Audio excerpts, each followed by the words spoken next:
के बाद बढ़ा तनाव। गाजा में कम से कम 65 लोगों की मौत, जबकि इजराइल में 7 लोगों की मौत।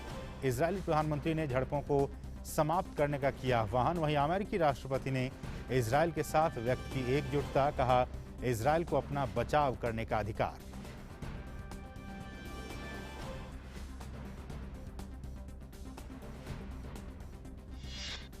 और अमेरिका ने अंतर्राष्ट्रीय धार्मिक स्वतंत्रता रिपोर्ट 2020 की जारी, कहा चीन धार्मिक अभिव्यक्ति और मानवता के खिलाफ कर रहा है अपराध। उइगर मुसलमानों और अन्य धार्मिक अल्पसंख्यकों के नरसंहार का आरोप।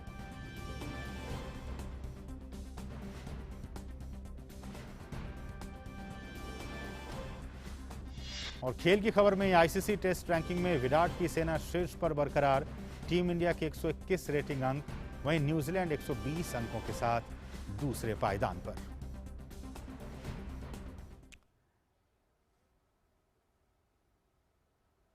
लेकिन शुरुआत सबसे पहले इस वक्त की बड़ी खबर के साथ।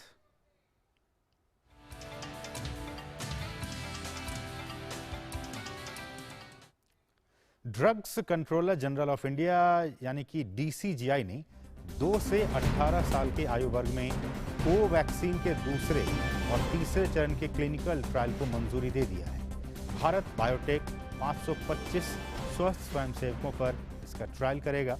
इसके तहत 2 से 18 आयु वर्ग में 28 दिन के अंतराल में वैक्सीन की 2 डोज दी जाएंगी। और वहीं देश में कोरोना के खिलाफ जारी जंग में टीकाकरण अभियान भी तेज गति से जारी है।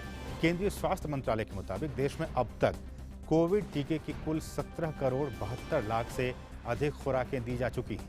मंत्रालय ने कहा है कि टीकाकरण अभियान के 117वें दिन टीके की कुल 18,94,000 से अधिक खुराकें दी गई।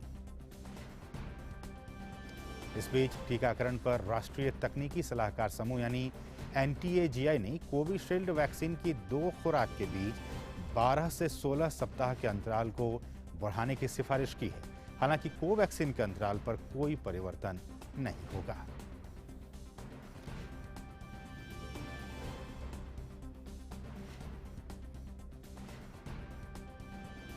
और हमारे साथ हमारे सहयोगी नितेंद्र सिंह इस वक्त ताज़ा अपडेट के साथ मौजूद है। नितेंद्र, सबसे पहले तो यही कि जिस तरह से कल भी आपसे बातचीत हो रही थी इस दौरान, इस टाइम में, कि बच्चों पे जो 2 से 18 साल के जो बच्चे हैं, जो किशोर हैं, उन पे अब कोवैक्सीन के फेज 2 और फेज 3 ट्रायल को अब सिफारिश कर दी गई है, मंजूरी मिल गई है। अब इसके लिए जो मेरा सवाल यही है कि कब तक इंतजार करना पड़ेगा, कितने महीनों का इंतजार कि ये वैक्सीन बच्चों के लिए बाजार में उपलब्ध हो पाएगी?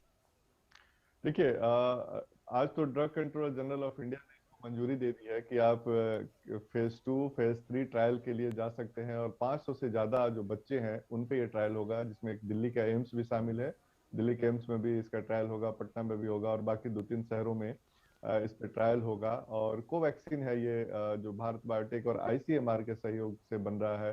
और जो हमारे साइंटिस्ट है इसमें लगे हुए हैं। निश्चित तौर पे टाइम तो लगेगा, 2 से 3 महीना तो कम से कम लगेगा ट्रायल में। और उसके बाद उनकी जो डाटा है वो, उसकी एफिकेसी, उसकी सेफ्टी, ये देखा जाएगा। 2 डोज का ये वैक्सीन बताया जा रहा है, इंजेक्शन के जरिए लगेगा और पहले डोज के बाद 28 दिन बाद दूसरी डोज दी जाएगी। तो वो तमाम जो एक तरह से डाटा है उस पर नजर रखी जाएगी कि कितना इसका एंटीबॉडी बन रहा है, कितने दिन तक ये इफेक्टिव रहेगा, कितना इसकी सेफ्टी है, कोई साइड इफेक्ट तो नहीं है। इन तमाम पहलुओं पे वैज्ञानिक जांच करेंगे, निगरानी रखेंगे। 500 से ज्यादा जो बच्चे हैं ट्रायल में शामिल होंगे उनके ऊपर। उसके बाद जब अच्छे रिजल्ट उस पे आते हैं तब जाकर के इसको आपातकालीन उपयोग के लिए मंजूरी के लिए आवेदन करेगी कंपनी और फिर जो एक्सपर्ट हैं उस पर विचार करेंगे। तो मैं ये मान के चलता हूँ कम से कम 2 से 3 महीने का तो वक्त जरूर लगेगा। इस बीच लोगों को ध्यान रखना है कि वो अभी एहतियात बरतें। जो कोविड अप्रोप्रिएट बिहेवियर जिसकी हम बात करते हैं, मास्क लगाना, घरों के अंदर रहना और दूरी का पालन करना, ये तमाम उपाय अभी अपनाने की जरूरत है। नहीं नितेंद्र, चूंकि ये खबर बहुत से लोग, बहुत से चैनलों पे हम देख रहे हैं, सुबह से खबरें चल रही हैं। दूसरा सवाल ये भी कि जिस तरह से हमने देखा कि अभी इस वक्त जो वैक्सीनेशन का काम चल रहा है, पहले 45 साल से ऊपर के लोगों पे, अब 18 से 44 साल 45 साल की उम्र के लोगों पे। मेरा सवाल ये नितेंद्र, कल भी मैंने आपसे जानना चाहा था कि क्या जो, चूंकि हम देख रहे हैं कि अमेरिका में भी इसको मंजूरी मिल गई है, कनाडा में इस चीज़ को मंजूरी मिल गई है, भारत में अगर मंजूरी जैसे कि मिल गई है और जल्दी अगर वैक्सीन बाजार में आ जाती है, बच्चों के लिहाज से, उनके बॉडी के लिहाज से ये जो कोवैक्सीन है, ये जो वैक्सीन है, वो कितना असर डालेगी, कितना ये इसकी एफिकेसी बच्चों के बॉडी पे होगी इसकी?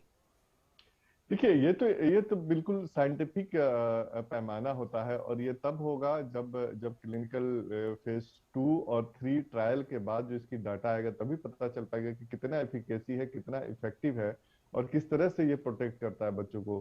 तो उसमें ये भी देखना होगा कि क्या वैक्सीन लगाने के बाद संक्रमण होगा, या वैक्सीन लगाने के बाद संक्रमण नहीं होगा, या अगर होगा तो मामूली लक्षण के साथ ठीक हो जाएंगे बच्चे। ये तमाम चीज जब इसकी ट्रायल में जब जाएगा और उस पर देखा जाएगा किस तरीके से इसका असर हो रहा है, तभी ये कह पाना उचित होगा। और ये जब साइंटिस्ट बताएंगे, जब अपने डाटा को drug controller general of India के जो सीडीसीओ की जो एक्सपर्ट कमेटी है उनके पास जब रखेंगे, तब पता चलेगा। लेकिन इतना जरूर है कि प्रोटेक्शन तो जरूर मिलेगा। और अगर मान लिया वैक्सीन देने के बाद बच्चे संक्रमित भी होते हैं, तो मामूली लक्षण के बाद ठीक हो जाएंगे, उनको कोई गंभीर असर नहीं होगा। ये चूंकि हमने बड़ों के जो वैक्सीन है उसमें भी देखा है और एडल्ट वैक्सीन में भी देखा है, और उम्मीद करते हैं कि इसी तरह के रिजल्ट इस बच्चों वाले में भी आने की उम्मीद है। अच्छा तो फायदा नितिन, ये होगा कि हॉस्पिटलाइजेशन रुकेगा, सिवियरिटी नहीं होगी, बहुत ज्यादा गंभीर नहीं होंगे। मामूली मतलब सर्दी बुखार या मामूली लक्षण के बाद वो ठीक हो जाएंगे। तो ये एक अच्छी बात है। खासतौर पर बच्चे बहुत, आप देख रहे हैं कि सबसे ज्यादा तकलीफ में है। पिछले 1 साल से वो घूम नहीं पा रहे हैं, बाहर नहीं निकल पा रहे हैं, स्कूल में नहीं जा पा रहे हैं। तो जो स्कूल बंद है, कॉलेज बंद है, तो उससे फायदा ये होगा कि स्कूल और ये विश्वविद्यालय, कॉलेज खुल सकेंगे, जिससे पढ़ाई लिखाई भी सुचारू रूप से चल सकेगा। और वो एक घर में बैठे बैठे जो बच्चे ऊब गए हैं, बोर हो गए हैं, बहुत सारी प्रॉब्लम्स हो रही है, तो उससे कम निजात मिलेगी। एक दो और सवाल नितेंद्र, वो ये कि जिस तरह से अभी हम देख रहे हैं कि जो पॉजिटिव हो जाते हैं, कोमॉर्बिड वाली स्थिति है, ऑक्सीजन की ज़रूरत पड़ती है, कई बार सांस लेने में दिक्कत होती है, खुदा न करे, भगवान न करे, बच्चों के साथ अगर क्या ऐसी संभावना है, सबसे पहले तो इसी पे बात कि क्या उनके साथ भी इस तरह की समस्याएं हो सकती हैं क्या? देखिए, अभी तक अगर हम पिछले 1 साल के जो डाटा को देखें, तो बच्चों में उतनी सिवियरिटी नहीं हुई है, क्योंकि उनकी एंटीबॉडी अच्छी होती है। अगर बच्चे कुछ संक्रमित भी हुए हैं तो वो जल्द ठीक हो जा रहे हैं। उनके जो सिम्टम के आधार पे उनको ट्रीटमेंट उनके जो डॉक्टर हैं दे रहे हैं, और बच्चे ठीक हो रहे हैं। बहुत कम ऐसे बच्चे आप देखे होंगे कि अस्पताल में बहुत गंभीर अवस्था में देखे गए हैं, बहुत कम ऐसे बच्चे हैं। लेकिन ये माना जा रहा है कि बच्चे ऑक्सीजन सपोर्ट पे कम से कम जा पाएंगे, क्योंकि उनकी इम्यूनिटी और बहुत अच्छी होती है, उनकी लड़ने की ताकत बीमारी से ठीक ठाक होती है। तो ऐसे में अगर ये वैक्सीन भी उनको मिल जाएगा, तो वो डबल प्रोटेक्शन उनको मिलेगा, और वो बीमारी से बहुत बेहतर तरीके से लड़ पाएंगे। तो ठीक है, एक और सवाल नितेंद्र, वो ये कि जिस तरह से एक ये सिफारिश आई है एक्सपर्ट कमेटी की तरफ से कि जो कोविशील्ड वैक्सीन है उस पे अंतराल को अब बढ़ाया जाए और उसे 12 से 16 सप्ताह का कर दिया जाए, इसके पीछे क्या तर्क है? देखिए, ये जो कमेटी है वैक्सीन पे, उनका ये सिफारिश है, और इस पे सरकार के पास ये गई हुई है। और इससे जैसे पिछली बार हुआ था कि जो विदेशों में इसकी डाटा आई थी कि 6 से 8 हफ्ते बाद अगर दूसरी डोज लेते हैं तो आपकी एंटीबॉडी ज्यादा बनती है, प्रोटेक्शन ज्यादा मिलता है। तो कुछ इस तरह की ही स्टडी हुई होगी, फाइंडिंग आया होगा कि अगर हम 12 से 16 हफ्ते बाद भी इसको लगाते हैं तो कोई दिक्कत नहीं है, बल्कि और भी ज्यादा इसको एफिकेसी बहुत अच्छा हो गया, इससे प्रोटेक्शन ज्यादा मिलेगा। तो साइंटिफिक आधार पे ये डिसीजन लिया गया, क्योंकि उस कमेटी में काफी एक्सपर्ट हैं जो वैक्सीन पे नजर रखते हैं। तो वैज्ञानिक जो तथ्य हैं उसी के आधार पे ये रिकमेंडेशन किया गया है। अब सरकार इसको एक्सेप्ट करेगी, हमें उम्मीद ऐसा लगता है, क्योंकि आज 4 बजे प्रेस कॉन्फ्रेंस है स्वास्थ्य मंत्रालय का, तो उसमें बकायदा डिटेल इस पर जरूर बताया जाएगा और इस पे सवाल भी पूछे जाएंगे। तो हमें थोड़ा इंतजार करना होगा कि सरकार आईसीएमआर इस पे क्या कहती है। लेकिन यही बात कोवैक्सीन पे लागू नहीं है। कोवैक्सीन के अभी जो इंटरवल है, जो गैप है, उसी पे उसको कंटिन्यू रखा गया है। जी बिल्कुल, कोवैक्सीन सिर्फ 28 दिन बाद ही दिया जाएगा, उस पे ऐसा कोई सिफारिश नहीं किया गया। ठीक है, अगर मैं अगले सेगमेंट पे चलूं और वैक्सीनेशन की बात करूं, लगातार जो डाटा आ रहा है सरकार की तरफ से, उसमें पूरे देश भर में तमाम लोगों को, जो लोग एलिजिबल हैं, उन्हें ये वैक्सीनेशन की डोज दी जा रही हैं। आपके पास इसको लेकर क्या कुछ अपडेट है? देखिए, सरकार के पास वैक्सीन है और केंद्र सरकार लगातार सप्लाई कर रही है राज्यों के पास स्टॉक है अभी वैक्सीन के लिए। लेकिन कुछ राज्यों ने यह फैसला किया है कि सेकेंड डोज जो 45 साल से अधिक उम्र के लोग हैं उनको प्रायोरिटी अभी रखा जाए। और केंद्र सरकार की तरफ से भी कहा गया है, कैबिनेट सेक्रेटरी ने कहा है राज्यों से कि आपकी पहली प्रायोरिटी अभी ये होना चाहिए कि 45 साल से अधिक लोग हैं जिनको सेकेंड डोज ड्यू है उनको जल्द से जल्द लगाएं ताकि वो प्रोटेक्टेड हो। क्योंकि हम देखें, अगर पिछले 1-1.5 साल की जो डाटा हमने देखा है कि जो सबसे ज्यादा मृत्यु होती है वो 45 साल से अधिक उम्र के लोगों को होती है। अगर टोटल डेथ में से 90% डेथ जो 45 साल के अधिक उम्र के लोग हैं, जो कॉमॉर्बिड है, दूसरी बीमारियां भी है, तो उनको प्रोटेक्ट करना, उनको बचाना जरूरी है।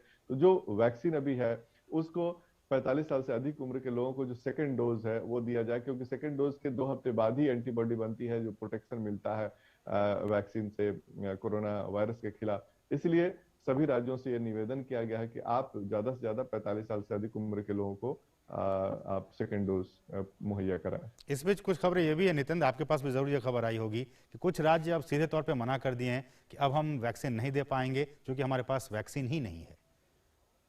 निश्चित तौर पे कुछ राज्यों ने कहा है कि उनकी जो साइट है बंद हुई है। बहुत सारे साइट जो जैसे खुले हुए थे उसमें से कम किया गया क्योंकि वहां पे वैक्सीन उपलब्ध नहीं है। लेकिन सेंट्रल गवर्नमेंट की तरफ से जो सप्लाई हो रहा है उसमें वैक्सीनेशन अभी भी चल रहा है, राज्यों में भी चल रहा है।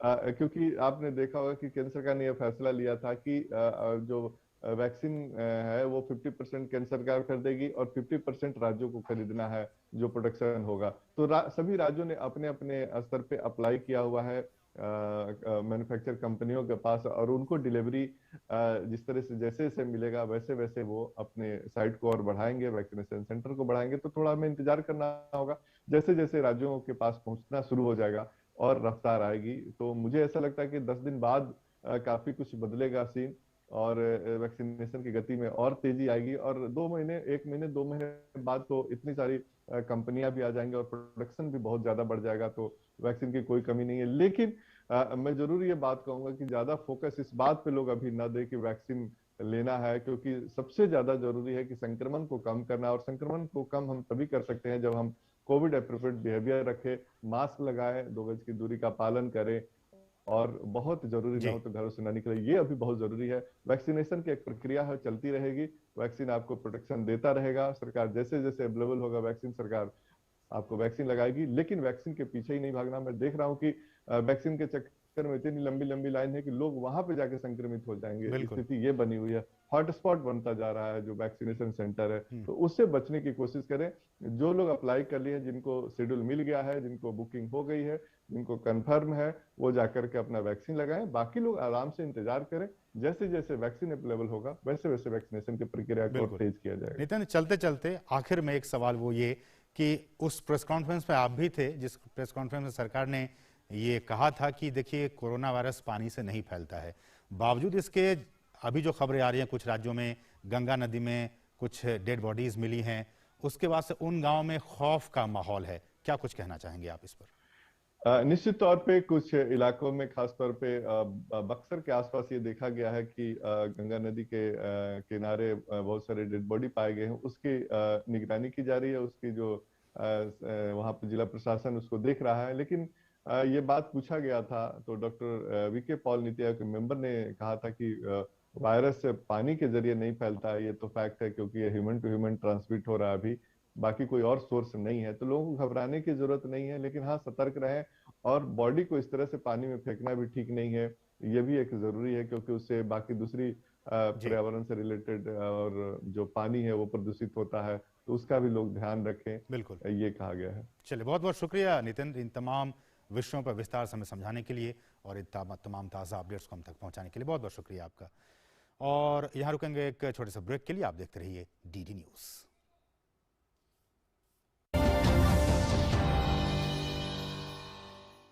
प्रधानमंत्री फसल बीमा योजना के अंतर्गत फसल की बुवाई से लेकर फसल कटाई तक पूरे फसल चक्र के दौरान जोखिम के कवर को प्रदान किया जाता है। स्थानीय आपदा या फसल कटाई के बाद नुकसान की स्थिति में बीमित किसानों द्वारा 72 घंटे के भीतर इसकी सूचना बीमा कंपनी, क्रॉप इंश्योरेंस ऐप, संबंधित बैंक या फिर राज्य सरकार के अधिकारियों या बीमा कंपनी के टोल फ्री नंबर पर देना आवश्यक है।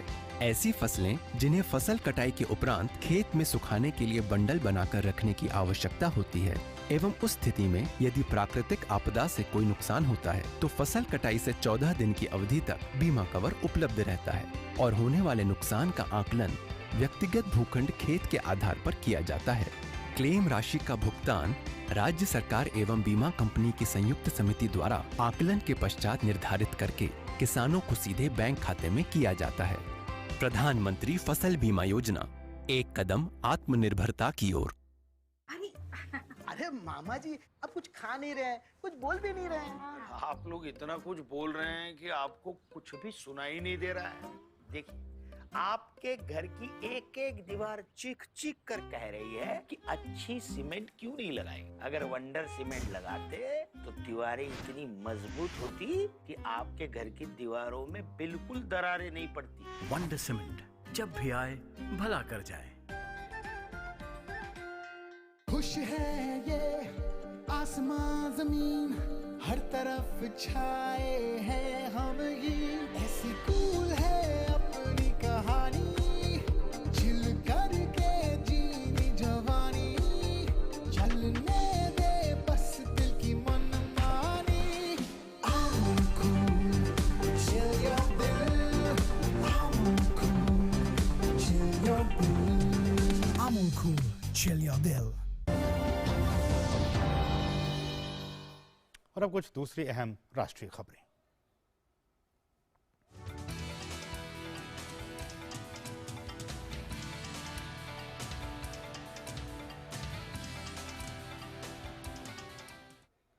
स्वास्थ्य और परिवार कल्याण मंत्रालय के मुताबिक देश भर में कोरोना के 3,62,000 से अधिक मामले सामने आए हैं।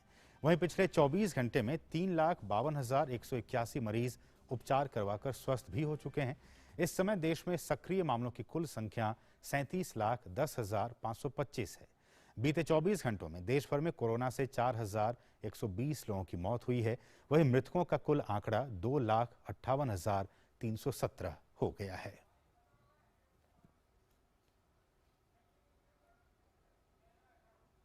और इस सबके बीच भारतीय आयुर्विज्ञान अनुसंधान संस्थान के मुताबिक अब तक 30,94,48,585 कोविड नमूनों की जांच की जा चुकी है।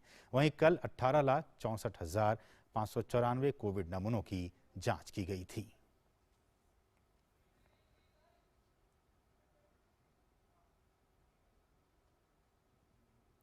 और हमारे सहयोगी गिरीश निशाना इस वक्त ताज़ा अपडेट के साथ मौजूद हैं। गिरीश, लगातार हम देख रहे हैं, जो जैसा कि हमने आंकड़ों में भी बताया कि पूरे देश में टेस्टिंग का काम बहुत ही जोर शोर से चल रहा है, न सिर्फ राजधानी दिल्ली में बल्कि पूरे देश में। इसको लेकर चूंकि जब तक आप टेस्ट नहीं करवाएंगे तब तक पता नहीं चल पाएगा कि आप संक्रमित हैं अथवा नहीं हैं।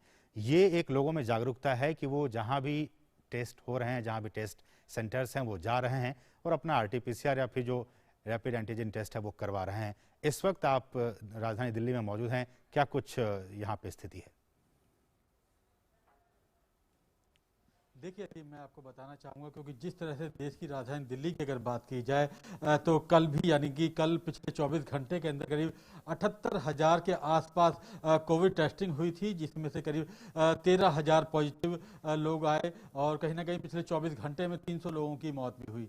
लेकिन लोग इस समय जागरूक हो रहे हैं, लोग अपने को लेकर, क्योंकि जिस तरह से लगातार देश की राजधानी दिल्ली में भी पिछले दिनों काफ़ी संख्या में कोविड मरीजों की संख्या बढ़ी है, उसे देखते हुए लोग जागरूक हुए हैं और लोग खुद से निकलकर अपने टेस्ट भी करा रहे हैं। अगर थोड़ा बुखार आता है, जुकाम आता है या कोई संदिग्ध इस तरह की उनको लगता है कि मैं कोविड पॉजिटिव हो सकता हूं, तो ऐसे में लोग अपने टेस्ट कराने आ रहे हैं। देश की राजधानी दिल्ली में कल की बात की जाए तो पिछले 24 घंटे में करीब 78,000 टेस्ट किए गए थे, जिनमें से 13,000 पॉजिटिव आए। नई दिल्ली की बात की जाए तो असीम नई दिल्ली नगर पालिका परिषद यानी NDMC के अंदर भी काफ़ी संख्या में रोजाना कोविड की टेस्टिंग हो रही है। जो टीम होती है वो जगह जगह जाती है। इसके अलावा कुछ केंद्र बनाए हुए हैं नई दिल्ली लुटियन जोन के अंदर, जहां पर जो कोविड की जो टीम है NDMC की, वो जाकर वहां पर लोगों का टेस्ट कर रही है। RT-PCR का इसमें टेस्ट किया जाता है। मैं इस समय नई दिल्ली के एक कोविड टेस्टिंग सेंटर पर हूं, जहां पर जो NDMC की टीम है वो टेस्ट कर रही है। आप यहां देख सकते हैं किस तरह से सामाजिक दूरी का पूरी तरह से पालन किया जा रहा है। जो भी कोविड किट है है वो यहाँ पर मौजूद है और मैं यहाँ पर खुद बात करता हूँ। जो यहाँ की टीम है वो क्या कहना चाहेगी? सर क्या कहना चाहेंगे, कितनी चुनौती रहती है आप लोगों के लिए? देखो, कोविड टेस्ट करने में चुनौती तो है ही, खतरा रहता है हमें भी कि कहीं पॉजिटिव ना हो जाए, तो हम सभी सावधानियां बरतते हैं, जैसे कि सैनिटाइज करते रहते हैं हाथों को बार बार, और ग्लव्स पहन के जो लैब टेक्नीशियन है वो अपना काम करते हैं। बाकी मैं लोगों से यही कहना चाहूँगा कि आप सोशल डिस्टेंसिंग बनाए रखें, जहाँ भी जाएं अपने काम से, और ज़्यादा अपने घर से बाहर ना निकलें। स्टे होम स्टे सेफ कहा है, गवर्नमेंट भी इस पर जोर दे रही है, तो आप भी इसमें थोड़ी मदद करें और कोरोना वायरस को हराने के लिए सरकार की मदद करें, अपने आप को सेफ रखें इससे। तो आपको यदि लगता है कि जैसे हमें कुछ असहज महसूस हो रहा है, तबीयत थोड़ी ख़राब है, तो आप टेस्ट करवा लें और उससे अपने को बेफिक्र रहें बिल्कुल, और घबराएं नहीं। और वैक्सीनेशन का जो चल रहा है प्रोग्राम गवर्नमेंट की तरफ से, तो अब 18 से जो ज़्यादा के हो गए हैं उम्र के युवा, वो भी वैक्सीन लगवाएं और इसमें बढ़ चढ़ कर भाग लें, जिससे कि वो सेफ रह सकें और ज़्यादा हमें कैजुअलिटी का वो नहीं सहना पड़े। तो मैं यही कहना चाहूँगा। और पहले की अपेक्षा अब वैक्सीनेशन हो भी रहा है, तो इससे लग रहा है कि लोग जागरूक हुए हैं, और हम यहाँ टेस्टिंग कर रहे हैं कि जिससे कोई पॉजिटिव आ भी जाए तो उसको तुरंत क्वारंटाइन कर दिया जाए, जिससे कि ज़्यादा कोविड नहीं फैले। तो हम समझदारी से काम लेंगे तो इस पे जल्दी से काबू पाया जा सकता है। गिरीश, तो वसीम, कहीं ना कहीं ये कोरोना योद्धा हैं, ये संदेश देने का प्रयास कर रहे हैं कि अपने घर में रहें, जब जरूरत हो तभी घर से बाहर निकलें, मास्क पहन के रखें, बातों को बार बार धोते रहें। कुछ और भी यहाँ पे कोविड टेस्टिंग की टीम के लोग हमारे साथ हैं, बात करते हैं। आप बताइए क्या कहना चाहेंगे? सर, वैक्सीनेशन लगवाइए, जिससे कि ये होगा कि वेंटिलेटर वाली स्टेज नहीं आ पाएगी, उससे वो जो मौत का आंकड़ा है वो नीचे हो जाएगा।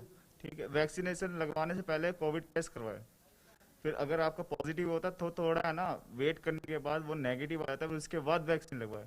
इससे क्या होगा, आपको कोई साइड इफेक्ट्स नहीं होगा, जो कोविड की पॉजिटिव की दवाई है वो चलती रहेगी। ठीक, तो कहीं ना कहीं ये जो कोरोना योद्धा हैं कुछ संदेश देने का प्रयास कर रहे हैं। बिल्कुल।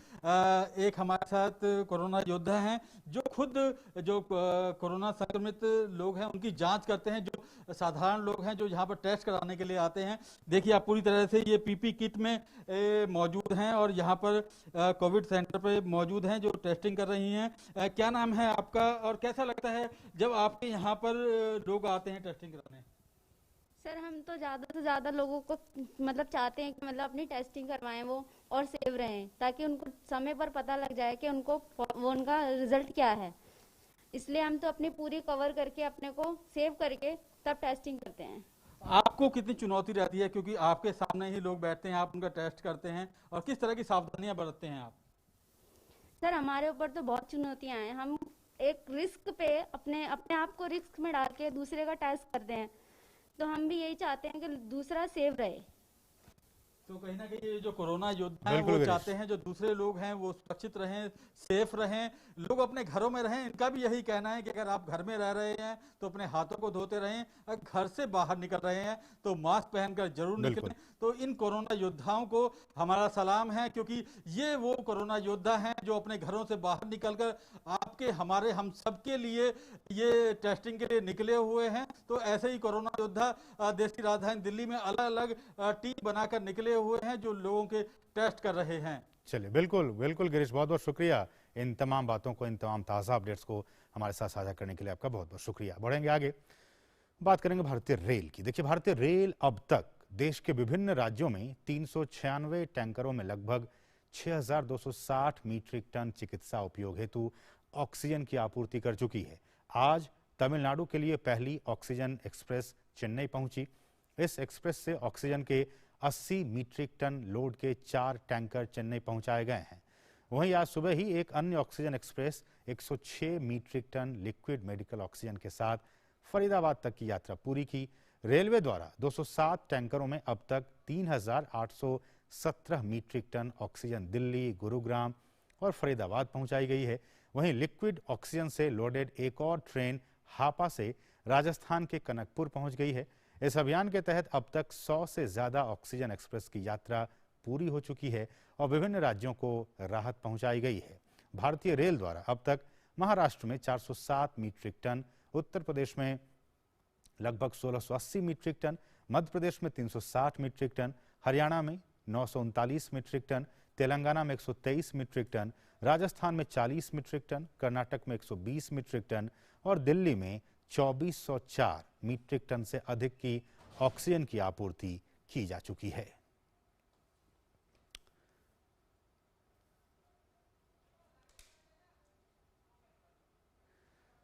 और हमारे साथ हमारे सहयोगी राजेश राज इस वक्त ताज़ा अपडेट के साथ मौजूद हैं। राजेश नमस्कार। और जिस वक्त मैं आपसे इस वक्त बात कर रहा हूं, आप जानते हैं कि लगातार रेलवे को कवर करते आ रहे हैं पिछले कई सालों से। इस कोविड के दौरान